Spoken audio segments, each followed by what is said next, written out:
За дараагийн жишээгээ үзье. 10-ын тооллоос 16-ын тооллын систем рүү хэрхэн шилжүүлэх вэ гэдэг жишээ үзье.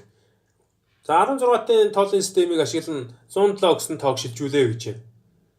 За тэгвэл 6898 гэсэн тоог авахар болсон байна. 107 маань хэтэрхий бага учраас за 6898 гэсэн тоогоо 16 хуваахаар 431-ээр тултал нөгөн. Тэнгүүд 6896 гарна. 6898-аас хасаад үлдэгдэл 2. За 16-ын тоолын систем дээр нэг зүйл анхаарахад 0-аас 15 хүртэлх цифр үлдэгдэл дээр үлдэх ёстой. Хязгаарч 16-аар үлдэхгүй шүү. Тэрийг анхаарах хэрэгтэй. За 431-ийг 16 хуваалаа 26-гаар өглөө. Үлдэгдэл нь 15. За 26-г 16 хуваалаа 1-ээр өглөө. Үлдэгдэл нь 10. За араас нь урагш нь бичгээр уг нь 1 10 15 2 гэж бичих ёстой. Тэгэхээр ингээ бичгээр энэ маань 10-ын тоолын систем шиг уншигдах учраас нэг бол 8-ын тоолын систем шиг уншигдах гад байгаа учраас нөгөө хүснэгтээ харж хөрвүүлнэ.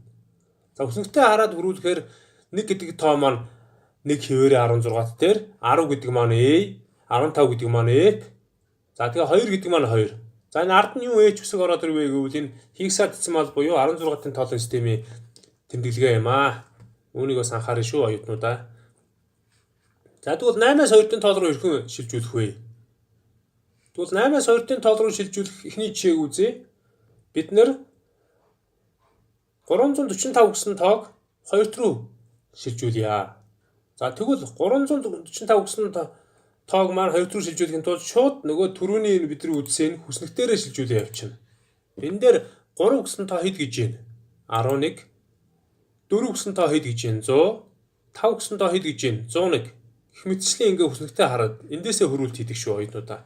За тийм учраас одоо бидний 345 гэдэг тоо маань түрүүн миний хэлсэн 11, 4 гэдэг маань 100, 5 гэдэг маань 101.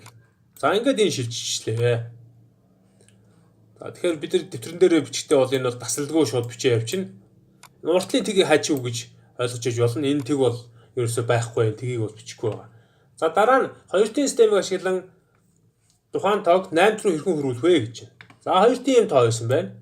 101, 001, 111, 10 гэсэн тоо. За энийг 8 руу хөрвүүлэхдээ хамгийн араас нь 3 оронгоор таслалаар хувааж өгнө.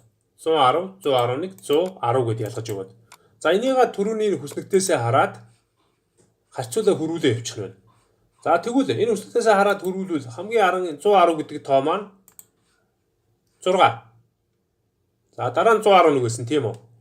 111 гэдэг тоо маань яах нь вэ? 7. За дараагийн тоо 100 гэдэг маань 4. За 10 гэдэг маань 2. За ингээд бичгээр энэ бол 22 4 7 6 буюу 8-ын тоолын системд 2476 гэсэн тоо байна. За энэ их хөрвүүлэхэд амархан байна. За дараа нь 16-ын тоолын системээс одоо 2 руу ирэх хөрвүүлэх вэ гэж. За түрүүнийх та яг ижилхэн 16-ын тооллын A45C гэдэг тоог 2 руу хөрвүүлэх гэвэл түрүүний хүснэгтээ ашиглаад хөрвүүлнэ. A45C гэсэн тоо байсан.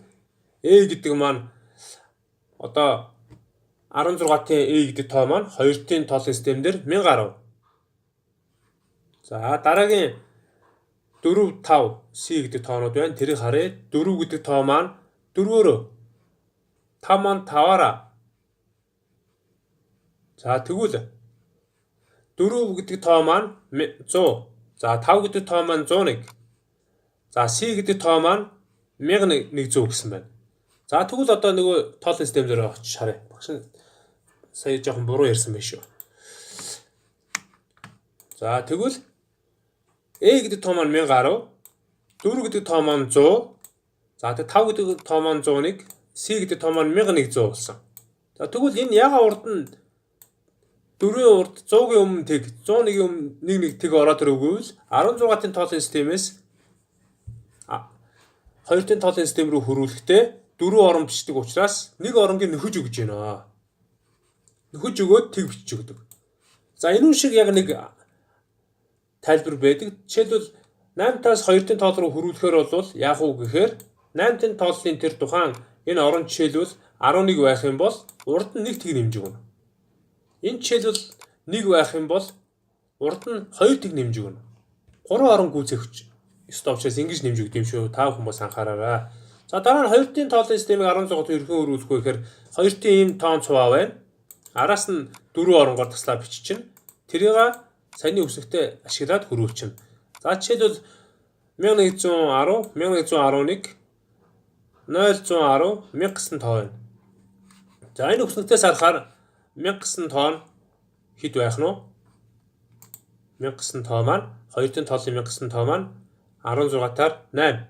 За дараагийн тоо 0110 гэдэг маань 0110 гэдэг маань 16-т дээр 6. За дараа нь. За дараагийн 1111 болохоор F тоо байгаа. 1110 маань E байгаа.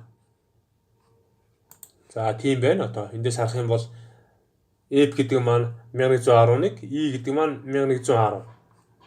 За ингээ өрөвчих нь шүү. За тэгвэл 2-ын тоолын системд арифметик үйлдэлүүдийг дөрвүүлэх хэрхэн ийх вэ гэсэн асуудал гарч ирдэг. 2-ын тоог хооронд нэмж хасууллыг хэрхэн ийх вэ? За 100 дээр 1 гэсэн тоог нэмэхээр бол энэ хамгийн арын орон 0 дээр 1-ийг нэмлээ, 0 дээр 1-ийг нэмлээ, 1 гарна. За 101 гарсан байна. 4 дээр 1-ийг нэмээд ерөнхийдөө ардын тоолын системээр үзэх юм бол энэ 4 дээр 1-ийг нэмэх нь хэд вэ гэсэн үг. Тэгэхээр 2-ын тоолын систем дээр нөгөө ард дээр 5 гарах тоо маань 2 дээр 101 гарч байгаа. За энийг бас та нар ялгааг нь үзэн шүү. Хамгийн арын орон дээр тэг дээр 1 нэмлээ 1. За дараа нь тэгвэл 111-ээс 1-ийг хасагч чинь 2-ын тоолын систем хооронд хасах үйл хийхэд 111-ээс хамгийн арын 1-ээс 1-ийг хаслаа тэг гарна. Өмнөх 2 оронд яг хിവэрэ бууж ирэхээр 110 гарнаа. За дараа нь тэгвэл 1010 гэсэн тоон дээр 0101 0100 гэсэн тоог нэмээ. За хамгийн арын оронгоос нь уншия. Тэг дээр тгийг нэмлээ тэг. 1 дээр тгийг нэмлээ 1. 0 дээр тгийг нэмлээ 1. 1 дээр 0-ыг нэмлээ 1. Тэг дээр 1-ийг нэмлээ 1. 1 дээр тгийг нэмлээ 1. Тэг дээр 1-ийг нэмлээ 1. 1 дээр тгийг нэмлээ 1. За энэ тоо маань 1111 1110 гэсэн тоо гарна. За тэгвэл энэ 1000 тэг дөрвөн тэгтэй тооноос 1-ийг хасахад хэд гарах вэ гэхээр тэгээс 1-ийг хаслаа 1. Тэгэхээр энэ урд 1 орон бууцсан байгаа.